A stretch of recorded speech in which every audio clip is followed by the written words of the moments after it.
2013 का सर्कुलर है। सितंबर 11 2013 को क्या कहा गया था, जब आपके डॉक्टर रघुराम राजन जी थे गवर्नर आरबीआई ने इन्होंने प्रपोज किया था, RBI proposes to collect credit data and examine large common exposure across bank. This will enable the creation of a central repository on large credits, which we will share with the banks.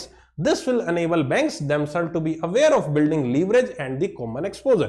बहुत ही easy language में लिखा है, आपको बहुत typical language लग रही होगी, but मैं ये कहूंगा बहुत ही इजी लैंग्वेज में लिखा है. क्या लिखा है यहां पर? ये लिखा है, रघुराम राजन जी ने यह कहा कि reserve bank of India propose करता है एक ऐसा डाटाबेस क्रिएट किया जाए जिस डाटाबेस में आपके कुछ ऐसे अकाउंट्स, कुछ ऐसे बड़े अकाउंट जिनको हमने लोन दिया हुआ है, वो अकाउंट इसमें शामिल हो, ताकि इन केस फ्यूचर में उस अकाउंट में किसी भी तरह के इश्यू, किसी भी तरह का प्रॉब्लम आए तो उस अकाउंट के बारे में रिजर्व बैंक ऑफ इंडिया को मालूम चल जाए. ठीक है, सो ये चीज आपकी की गई और उसको यहां पर बैंक्स को शेयर करना पड़ेगा.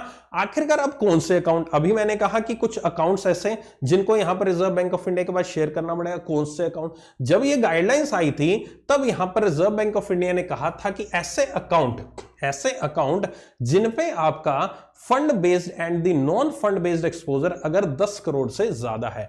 Fund based and non fund based. Fund based में ऐसा आता है जिसमें आपके फंड्स इन्वॉल्व होते हैं, नॉन फंड बेस्ड होता है जिसमें फंड इन्वॉल्व नहीं होता है. From very first day, on very first day. Fund based में आते आपके क्या आती है, कैश क्रेडिट आता है, ओवरड्राफ्ट अकाउंट आता है एंड द टर्म लोन आता है. नॉन फंड में आपके आते हैं letter of credit and the bank guarantee.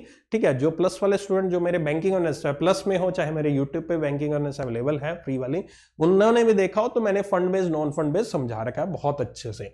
ठीक है, तो अगर आपका फंड बेस्ड और नॉन फंड दोनों मिलाकर अगर आपके 10 करोड़ रुपए बनते हैं जो आपने बैंक से ले रखे हैं, तो रिजर्व बैंक ऑफ इंडिया ने कहा कि ऐसे लोन अकाउंट को आपको हमें रिपोर्ट करना पड़ेगा अगर उसमें किसी भी तरह का आपको डिस्ट्रेस का साइन दिखता है. डिस्ट्रेस का साइन का मतलब क्या है? साइन ऑफ डिस्ट्रेस जिसको कहते हैं. साइन ऑफ डिस्ट्रेस का मतलब क्या है? साइन ऑफ डिस्ट्रेस को हम यहां पर पैरामीटर में आंकते हैं कि क्या वो लोन प्रॉपरली चुका रहा है, क्या उसकी कोई ईएमआई है, वो ड्यू तो नहीं है, और बहुत सारे ऐसे फैक्टर्स होते हैं जिनको हम सिग्नल ऑफ डिस्ट्रेस कहते हैं. मींस मुसीबत. डिस्ट्रेस मतलब टेंशन, डिस्ट्रेस मतलब मुसीबत. कोई ऐसा सिग्नल दे रहा है कोई ऐसा अकाउंट कि भाई इसने 1 महीना हो गया इसने अपनी ईएमआई नहीं चुका, इसने 1 महीना हो गया अपना इंटरेस्ट नहीं भरा, इसने 2 महीने हो गए अपने स्टॉक स्टेटमेंट नहीं दिया, व्हाटएवर द रीजन इज. बहुत सारे ऐसे financial and non financial parameter होते हैं जो कि सिग्नल ऑफ डिस्ट्रेस हमें देते हैं. तो अगर ऐसा कोई अकाउंट जो कि अमाउंट है उसकी 10 करोड़ से ज्यादा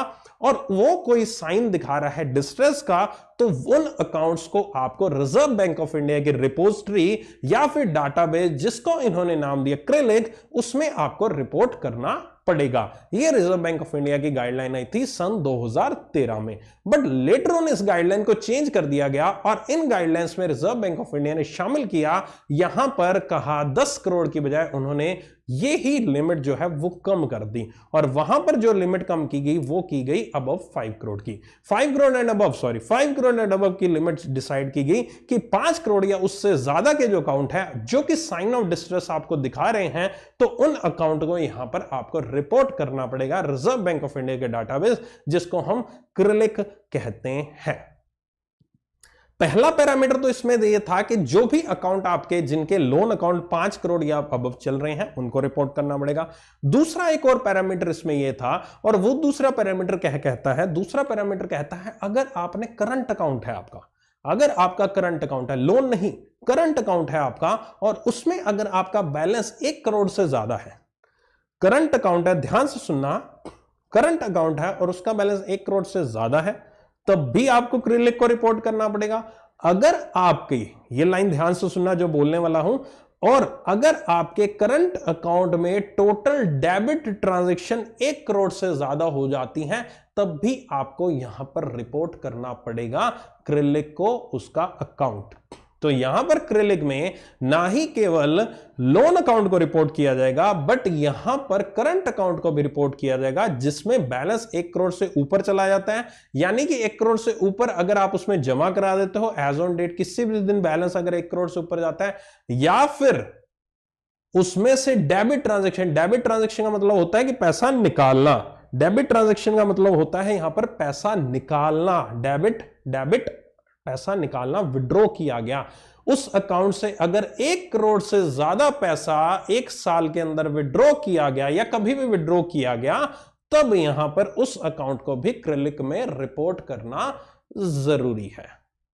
ये गाइडलाइंस आपकी रिजर्व बैंक ऑफ इंडिया के द्वारा इस सर्कुलर के बाद दी गई। तो अगर आप डायरेक्टली इस सर्कुलर में जाकर इस लिंक पे क्लिक करोगे तो आपको ये सर्कुलर खुलेगा, जिसमें आपका फिगर जो दे रखी है वो 10 करोड़ की दे रखी है, बट एक्चुअल में जो फिगर है वो लेटर ऑन चेंज हुई और वो अबव 5 करोड़ एंड अबव आपकी हो गई।